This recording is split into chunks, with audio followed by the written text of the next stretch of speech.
राज्यासाठी पुढील 24 तास धोक्याचे। 8 जुलैपर्यंत अनेक जिल्ह्यांना रेड आणि ऑरेंज अलर्ट। मुंबई, ठाणे, पालघर, कोकण आणि पश्चिम महाराष्ट्रात गंभीर पूर संकट।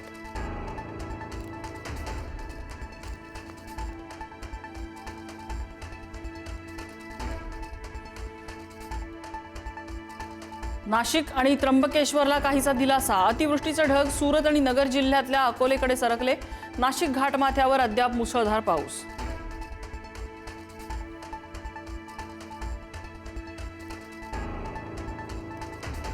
मुंबई पुणे कनेक्टिंग लिंक अखेर 19 तासानंतर वाहतुकीसाठी खुली।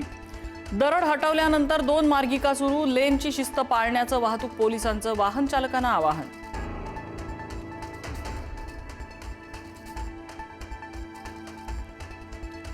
मुंबई पुणे रेल्वे वाहतुकीत पावसाचा फटका। 41 मेल एक्सप्रेस गाड्या रद्द। 59 रेल्वे गाड्या दुसऱ्या मार्गाने वळवल्या। पुणे ते लोणावळा दरम्यान 4 लोकल ट्रेनचंही रद्द। घाट विभागात दुरुस्तीचं काम युद्ध पातळीवर सुरू। मुंबईच्या पवई परिसरात 7 फुटांची मगर आढळल्यानं खळबळ। नागरिकांमध्ये दहशतीचं वातावरण। वन विभागाकडून मगरीचं रेस्क्यू।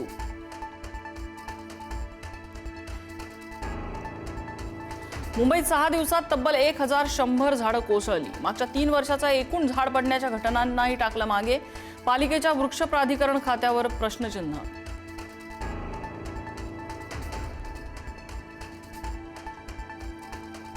पुणे जिल्ह्यातील ग्रामीण भागात पावसाचा कहर। पुणे पानशेत मार्गावरील वरदाडे पूल पुरात वाहून गेला, तर बहुलीमधला पर्यायी रस्ता खचल्यानं अनेक गावांचा संपर्क तुटला।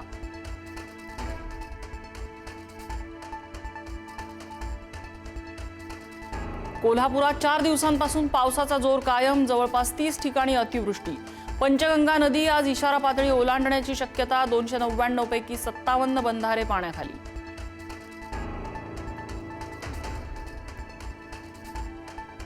अपुऱ्या पावसामुळे देशात खरीप पेरणी खोळंबली। खरीप पिकाच्या एकूण पेरणीत 21% मोठी घट। भात लागवडीमध्ये 13% घट।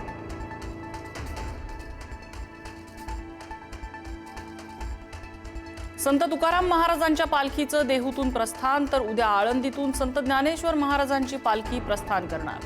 वारकऱ्यांनी देहू आळंदीत न जाता थेट पुण्यात यावं, मुख्यमंत्र्यांचं आवाहन।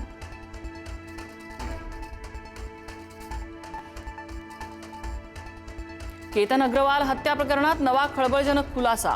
मुख्य आरोपी सिया गोयल आणि चेतन चौधरीचं 4 महिन्यांपूर्वी गुपचूप लग्न झाल्याची माहिती। पोलीस तपासामध्ये माहिती समोर।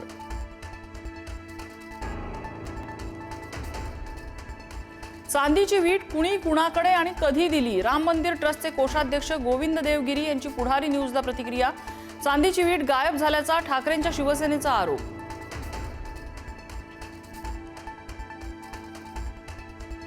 केरळच्या वायनाडमध्ये मुसळधार पावसामुळे भूस्खलन। काळजाचा थरकाप उडवणारी दृश्य सीसीटीव्हीत कैद। ढिगाऱ्याखाली अनेक कामगार अडकल्याची माहिती। एनडीआरएफ कडून बचाव कार्य सुरू।